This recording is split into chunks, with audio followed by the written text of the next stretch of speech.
در سرزمین مقدس تاجیکستان امروز روز وحدت ملی است. محترم جلالت المعاد جناب عالی امروز در خروج باشد، در اوجا روز وحدت ملی را قید میکنند. ما مردم تاجیک انشاءالله الحمدلله باوری داریم که جناب عالی کفیل صلح و امنیت مملکت ما است. در کجا باشه ما وطن دوست می‌داریم. پیغمبر اسلام ما را خبر کرد حب الوطن من الایمان، دوست داشتن وطن از نشانه ایمان شما و شما است.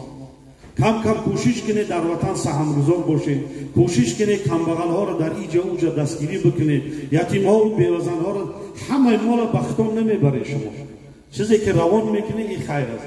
باور داریم دعا میکنیم خداوند صدقا دعا کنه پروردگار سرزمین عزیز مکرم ما را خداوند تنجی و امانی را نصیبش بگرداند. همیشه صلح در مملکت ما سرفراز و حاکم فرما باشد. پروردگار اتحاد همبستگی را در جامعه ما، در ملت ما، وطن دوستی را، محبت وطن، محبت اسلام، محبت یکدیگر را خداوند در دل ما مستحکمتر بگرداند. هر مراد و مقصود مهاجرها داره خداوند مراد و مقصودات آن حاصل بگرداند. ربنا تقبل منا انك انت السميع العليم برحمتك يا ارحم